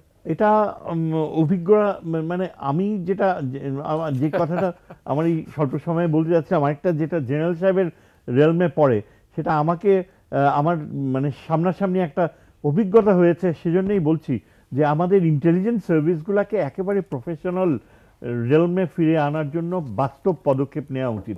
এখনও কিন্তু আমাদের যেই দুটা ইন্টেলিজেন্স মেইন মিলিটারি সার্ভিস রয়েছে, এদের আর ন্যাশনাল সার্ভিসে এদের অনেক বড় বড় দায়িত্ব সামনে।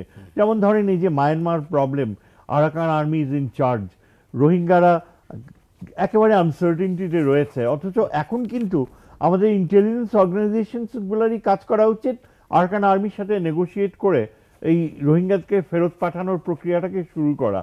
চীনের সাথে আমাদের খুব ক্রিটিক্যাল ব্রেক থ্রু এখন সম্ভব, কিন্তু ফরেন অফিস ইজ অ্যাবসলিউটলি আমি কেন বুঝতে পারছি না। পাকিস্তানের সঙ্গেও সম্পর্ক রিবিল্ড করার কথা বলছেন। হ্যাঁ, চায়নার সাথে, যেমন চায়না এবং পাকিস্তান, আপনি দুটি, পাকিস্তান তো অবশ্যই পাকিস্তানের সাথে একটা নিউক্লিয়ার আমব্রেলা নেগোসিয়েশনস করার কথা চিন্তা করা উচিত। তবে চায়না আমাদের কাছে আরো ইম্পর্টেন্ট এই অর্থে যে তিস্তা অঞ্চলে যদি এখনই ক্রিটিক্যাল পদক্ষেপ না নেওয়া হয়, এটা শুধু তিস্তা ব্যারেজের জন্য নয়, ওই অঞ্চলে আমাদের সিকিউরিটি প্রবলেমস রয়েছে। ইন্ডিয়া আপনার ওই শিলিগুড়ি করিডোর নিয়ে তাদের কিন্তু ফিউচার প্ল্যানস রয়েছে, বাংলাদেশের উপর দিয়ে তারা করিডোর বানাতে চায়। এবং চায়নার প্রেজেন্স নর্থ বেঙ্গলে থাকা, চায়না আমাদের সিকিউরিটি পার্সপেক্টিভে কোঅপারেট করা, এই ব্যাপারে কিন্তু আমার মনে হয় এই গভর্নমেন্টের অ্যাবসলিউটলি কোনো ইচ্ছা নাই, কোনো আগ্রহ নাই, এবং ফরেন মিনিস্ট্রি কোনো ইনিশিয়েটিভ নিচ্ছে না।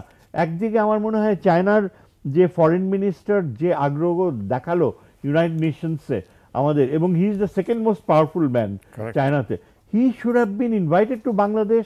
বে অফ বেঙ্গলে ইমিডিয়েটলি আমাদের যে কোস্টাল লাইনে ইন্ডিয়া যেভাবে ডমিনেট করতেছে, ইভেন দ্য র্যাডার সিস্টেম, এইখানে চায়নাকে ইনভাইট করা উচিত বে অফ বেঙ্গলে আমাদের সিকিউরিটি ইন দ্য বে এটা কোঅপারেট করার জন্য। সোয়াচ অফ নো ল্যান্ড বলে একটা জায়গা আছে, সেখানে কিন্তু চাইনিজ সাবমেরিনসরা অপারেট করতে পারে, সেটা খুবই কার্যকর হবে। আমার উদ্দেশ্য হচ্ছে যে চায়নাকে যদি আমরা দুইটা ভাইটাল এরিয়াতে ইনভলভ না করি, তাহলে কিন্তু চায়নার ক্রিটিক্যাল সাপোর্ট আমাদের খুবই দরকার। না হলে আমরা ইন্ডিয়ান আগ্রাসনের মধ্যে কিন্তু মানে হ্যাঁ চায়নাও রয়েছে, আর পাকিস্তান আমাদের জন্য প্রাসঙ্গিক হতে পারে। যে ধরেন অনেক দেশই কিন্তু নিউক্লিয়ার আমব্রেলা ব্যবহার করে, এই যে সাউথ ইস্ট এশিয়ার দেশগুলো তারা আমেরিকান নিউক্লিয়ার আমব্রেলা ব্যবহার করছে, চায়না, জাপান এরাও নিউক্লিয়ার ইয়েতে ছিল আমেরিকার। এখানে পাকিস্তানের সাথে আমাদের একটা ন্যাচারাল ইয়ে হতে পারে, সিকিউরিটি কোঅপারেশন ডেভেলপ করতে পারে, কিন্তু সেটা সেল করা, সেটা মানুষের রিয়েলিজমের মধ্যে অ্যাকসেপ্টেবল করাটা কঠিন, আনাটা কঠিন। অসংখ্য ধন্যবাদ। চেষ্টা করা যায়। হ্যাঁ, লেফটেন্যান্ট জেনারেল ডক্টর আমিনুল করিম। আমি প্রথমে যেটা পয়েন্টটা বলবো, জানিম রহমান সাহেব, সেক্রেটারি সাহেব যেটা বললেন, I fully endorse that point, যে একটা টাইম লাইন দেন, আপনারা কতদিনের মধ্যে ইলেকশন করতে পারবেন, সংস্কারও করেন, এবং সব সংস্কার তো আপনি করতে পারবেন না, কনস্টিটিউশন চেঞ্জ করতে পারবেন না, it's a very critical matter. এটা অনেক কমপ্লিকেশনস আছে এর মধ্যে। পুলিশ রিফর্ম করেন, সিভিল সার্ভিস রিফর্ম করেন, ল অ্যান্ড অর্ডার রিফর্ম করেন, যতটুকু সম্ভব করেন, করতে থাকেন, ফাইন, অনেক কিছু করার আছে। হেলথ করেন, রিফর্ম করেন, আপনি এডুকেশন রিফর্ম করেন, কমিশন তো করেছেন, দরকার হলে ডিফেন্স কমিশন করেন আপনাদের। আমরা ইন্টেলিজেন্স এজেন্সিগুলোকে রিফর্ম কীভাবে করতে হবে এটা তারা লেট দেম রিকমেন্ড, কিন্তু একটা টাইম লাইন আপনাকে দিতেই হবে, যে আমি 2 বছরের মধ্যে বা 1.5 বছরের মধ্যে আমি ইলেকশনে যাব আশা করি। ওইটা যে একদম ওইটাই মানতে হবে কথা না, বাট এটা দিলে হবে কি, অনেক কিছু ঠান্ডা হয়ে যাবে, পলিটিক্যাল ইয়েটা অনেকখানি ঠান্ডা হয়ে যাবে, লোকজন তখন একটা ডিরেকশন পাবে। Nation always needs a direction, a leader always gives a direction. লিডারের প্রথম কাজ হলো ডিরেকশন দিতে হবে তোমাকে। টার্বুলেন্সের মধ্যে he is a leader who can give direction during the turbulent time, এটাই কথা। লিডারশিপের ডেফিনেশনটা কিন্তু এটাই বলে, তো ওইটা দিতে হবে। তো তারপরে যেমন ধরেন আমি একটা অ্যাডভাইজারগুলো যে সিলেক্ট করা হয়েছে, নর্থ বেঙ্গলে 16টা জেলা, একটাও অ্যাডভাইজার নেই ওখান থেকে। সাউথ বেঙ্গলে অনেকগুলো জেলা, ফরিদপুর সহ যদি আমরা বরিশালকে, বরিশালে একটাও নাই, চিটাগাং থেকে 16 জন, ওই হাটহাজারী থেকে 3 জন, এটা তো হলো না। তো এটা এগুলো পলিটিশিয়ান এগুলো ভালো বুঝে, এই জন্য তো পলিটিশিয়ান দরকার কেন, ওরা তো গ্রাসরুট থেকে আসে, ওরা তো মানুষের পালস বুঝতে পারে, এটা ঢাকাতে বসে হবে না। 16টা জেলা তো 4টিখানি কথা না, ওরা বলে আমরা স্বাধীনতা ঘোষণা করে দিলাম। সরি, আই ডোন্ট মিন ইট, আমি এটা এমনি বলতেছি, বাট এটা তো এফেক্ট করে। এটা অলরেডি ছাত্রদের মধ্যে একটা কমোশন হচ্ছে, কিন্তু আমি খবর পাচ্ছি ছাত্রদের মধ্যে, ওখানকার ছাত্রদের মধ্যে, এরই মধ্যে ছাত্রদের মধ্যে থেকে কিন্তু এই দাবিও উত্থাপিত হচ্ছে যে সরকারি বিশ্ববিদ্যালয়ের 2 শিক্ষার্থী উপদেষ্টা, তো বেসরকারি বিশ্ববিদ্যালয়ের আন্দোলনের গতকালকে তো Rangpur highway, Bogura highway block করছে তারা, আমাদের অ্যাডভাইজার নাই কেন 16টা ডিস্ট্রিক্ট থেকে। তো থিংস আর ব্রিউইং যেটা বলে আর কি। তারপরে ধরেন যে এই যে ডিজিএফআই রিফর্ম করতে হবে, ডিজিএফআইতে আমরা বলেছি অফিসার নাই, রিটায়ার্ড অনেক আমাদের ট্রেন অফিসার আছে, তাদেরকে ইন্ডাক্ট করো, রিটায়ার্ড অফিসার ইন্ডাক্ট করে কাজ চলুক এখন, and they are quite capable. We have hundreds of officers যারা they can perform very well. এখন আগের অফিসার দিলে তো হবে না, দে আর ইনডক্ট্রিনেটেড ডিফারেন্টলি, ওদের মাথার ব্রেন তো অন্যরকম। একেবারে শেষ না? আচ্ছা, লাস্ট যেটা আমি একটু বলতে চাবো সেটা হলো ক্রিটিক্যাল, যে চায়নার পয়েন্টটা আমি বুঝলাম না, চায়না কেন হয়ে গেল, ব্ল্যাঙ্ক হয়ে গেল। We are only look at America, EU and India, what about China? China কিন্তু আসতে চাই স্ট্রংলি, যে চাইনিজ যে উনি হচ্ছে কমিউনিস্ট পার্টির মেম্বার, পলিট ব্যুরোর মেম্বার, যে Foreign minister. Foreign minister. ওনার ইনফ্যাক্ট দুইটা ফরেন মিনিস্টার, সিনিয়র আছে, একটা নর্মাল আছে। ওই সিনিয়রটার সাথে প্রফেসর ইউনূসের দেখা হয়েছিল। He can make big difference. They want to come in a big way. আমরা এটাকে বুঝলাম না, কোনোভাবেই অবহেলা করা উচিত নয়। উচিত না, একদমই উচিত না, because big deterrence against India. G. We have to play in China against India. No way.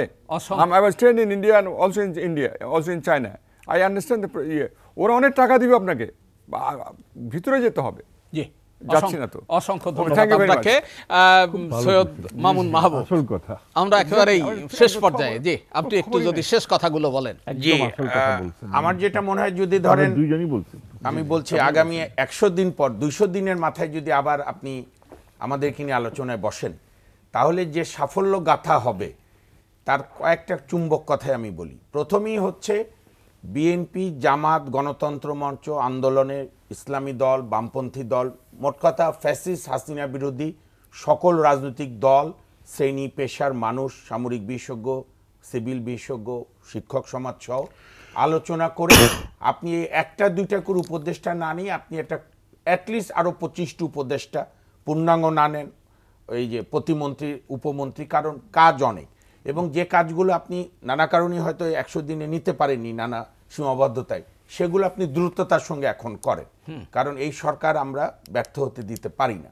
আরেকটা আমাদের সবারই মনে রাখতে হবে, আপনি শেখ হাসিনাকে বিচার করে দ্রুত বিচার করেন, সেগুলো ঠিক আছে, আপনি শেখ হাসিনা সহ সবার ছবি সারা বাংলাদেশ থেকে সরান, কিন্তু আপনি যদি শেখ হাসিনার বৈশিষ্ট্যগুলো রাখেন তাহলে কিন্তু মানুষের স্বপ্ন ভঙ্গ হবে। হ্যাঁ, তাদের দোসরদেরকে যদি হ্যাঁ, আপনি দোসরদের। পুনর্বাসন ফ্যাসিবাদের- অব্যাহত রাখেন। ফ্যাসিবাদের বৈশিষ্ট্য কি ছিল, হাসিনার দুঃশাসনের বৈশিষ্ট্য কি ছিল? ব্যক্তি পূজা, পরিবারতন্ত্র, রাষ্ট্রীয় সম্পদ লুটপাট, আত্মীয় স্বজনকে দিয়ে সারা দেশ ধ্বংস করা, আর বিচার বিভাগ তার সঙ্গে সুরে সুর মিলাবে, নির্বাহী বিভাগ তো মিলাই, আপনার নির্বাচন কমিশন। আমি এখানে জেনারেল সাহেব আছে দেখে আজকে এটাও কিন্তু কেউ অনেকে হয়তো ভয় ভয় বলে না, এখন তার ভয় সময় নেই। আমাদের জেনারেল ওয়াকারুজ্জামান যে সাহসী রোল নিয়েছেন জনতার পক্ষে, আমি মনে করি এটাই আমাদের হাই টাইম যে এনএসআই এবং ডিজিএফআই এর কাজ কি এটা ঠিক করা। আমি তো ব্যক্তিগতভাবে জানি আওয়ামী লীগের আমলে রাজনৈতিকভাবে প্রচন্ড ইউজ হয়েছে। সুপ্রিম কোর্টে কন্টেম হলো, কন্টেম্পটে কোন উকিল ওকালতি করবে, এইটা এনএসআইরা ঠিক করেছে, এইটা ডিজিএফআইরা ঠিক করেছে। কোন কোর্ট এসালমের বিরুদ্ধে রুল দিয়েছে স্বেচ্ছায়, সাহস করে, ওই হাসিনার অন্ধকার যুগেও, যে এত হাজার কোটি টাকা পাচার হলো, ডিজিএফআই তার খাস কামরায় গিয়ে বলেছে আপনি এটা কেন দিলেন। কাজী এই সংস্কারগুলো কিন্তু আমি শ্রদ্ধার সঙ্গে বলি, এই অপ্রিয় কাজগুলো কিন্তু ডক্টর মোহাম্মদ ইউনূস সাহেবকেই করতে হবে। আমাদের অতীতের রাজনৈতিক দলগুলোর অভিজ্ঞতা কিন্তু নির্মম। কাজে আমি যেটা মনে করি, হ্যাঁ আপনি একটা রোড ম্যাপ দেন, কিন্তু আজকে আমি ইউনূস সাহেবের একটা প্রশংসা করতেই হবে, এএফপির সঙ্গে যেটা সাক্ষাৎকার দিয়েছেন উনি কিন্তু মিনিংটা ক্লিয়ার করেছে যে সংস্কারের অগ্রগতি সহ নির্বাচন। আবার এটাও মনে রাখতে হবে আমাদের সব রাজনৈতিক দলকে, এইটা কিন্তু আপনার 90-91 শাহাবুদ্দিনের তত্ত্বাবধায়ক সরকার না, এটা 96 সরকার না, এটা 2007 সরকার না, যে নির্বাচনের জন্য এক পক্ষ আন্দোলন করেছে আরেক পক্ষ দেয় না দেখে অন্তর্বর্তী বা তত্ত্বাবধায়ক এসে নির্বাচনের জন্য। সেরকম না। এই গণবিপ্লব জুলাই 36-এর মূল আকাঙ্ক্ষা হচ্ছে রাষ্ট্র মেরামত। ফয়সাল ভাই, আপনি অত্যন্ত বিদগ্ধ সাংবাদিক, আপনার মনে আছে আমরা বলতে পারিনি 2018 যখন কোটা বিরোধী আন্দোলনে, তারপরে ওই যে শাহজাহান খান বলেছিল গরু ছাগল চিনলেই হবে, ওই যে মাফিয়া যে পরিবহনের, তো সেইখানে কিন্তু যখন দুইজন ছাত্রকে মেরে ফেললো ড্রাইভাররা, তখন কিন্তু আমাদের ছেলেমেয়েরা প্রথম শব্দ শুরু করেছিল রাষ্ট্রের মেরামত চলছে, মনে আছে আপনার? কাজী রাষ্ট্র মেরামত হচ্ছে আমাদের প্রথম প্রায়োরিটি, নির্বাচন আমাদের চূড়ান্ত লক্ষ্য।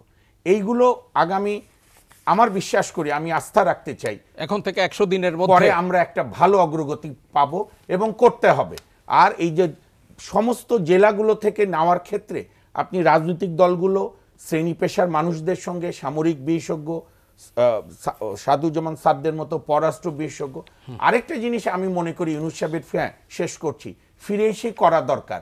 আমি বলছি না যে 1 কোটি লোকের সঙ্গে, আপনি পররাষ্ট্রনীতি নিয়ে 100 পররাষ্ট্র বিশেষজ্ঞ বাংলাদেশে আছে না, তাদের সঙ্গে বসেন, ডিফেন্স নিয়ে বসেন, আপনি সিভিল ব্রোকার নিয়ে বসেন বসেন। মুরব্বীদের সঙ্গে বসেন 100, হ্যাঁ। আপনি জুডিশিয়াল লয়ারদের নিয়ে সংস্কার বসেন। নিয়ে লয়ারদের নিয়ে বসেন, রাজনৈতিক দলগুলোর সঙ্গে ঘন ঘন ঘন বসেন। ঘন বসেন, সবার সঙ্গে বসেন। আপনাদের মতো বিদগ্ধ অভিজ্ঞ সাংবাদিক নিয়ে বসুক যে গণমাধ্যম কিভাবে লিবারাল হবে। আর একটা কথা এই সরকারকে মনে রাখতে হবে, কেউ যেন ভুল না বোঝে, ক্ষমতাকে প্রশ্ন না করলে ক্ষমতা স্বৈরাচারী হয়। এটা হচ্ছে আপনার একদম ঐতিহাসিক সত্য। কাজে আমরা প্রশ্ন করছি এই সরকারকে সাফল্যের জন্য, জি। আমরা প্রশ্ন করছি তাদেরকে ব্যর্থতার জন্য না। সৈয়দ মামুন মাহবুব, জনাব জানিবুল হক, অধ্যাপক শাহিদুজ্জামান এবং লেফটেন্যান্ট জেনারেল আমিনুল করিম, আপনাদের চারজনকে এখানে এসে মূল্যবান কিছু কথা বলবার জন্য অসংখ্য ধন্যবাদ। সুপ্রিয় দর্শক, আমরা অনুষ্ঠানের একেবারেই শেষ পর্যায়ে। শুরুতে আমরা হতাশার কথা বললেও আমরা হতাশ হতে চাই না। আমরা আশা করব ভালো কাজের মধ্য দিয়ে অন্তর্বর্তীকালীন সরকার জন আকাঙ্ক্ষা পূরণ করে জনগণের তথা জাতির অন্তরে দাগ রেখে যাবে। তারা চিরদিন স্মরণীয় হয়ে থাকবে, সেই প্রত্যাশায় শেষ করছি এসএটিভি সংলাপ। সবাই ভালো থাকুন, সুস্থ থাকুন, এসএটিভির সঙ্গেই থাকুন। দর্শক, জানিয়ে রাখি এসএটিভি সংলাপ পুনঃপ্রচার হয় শুক্রবার সকাল 7:30টায়। দেখার আমন্ত্রণ রইল। শুভরাত্রি।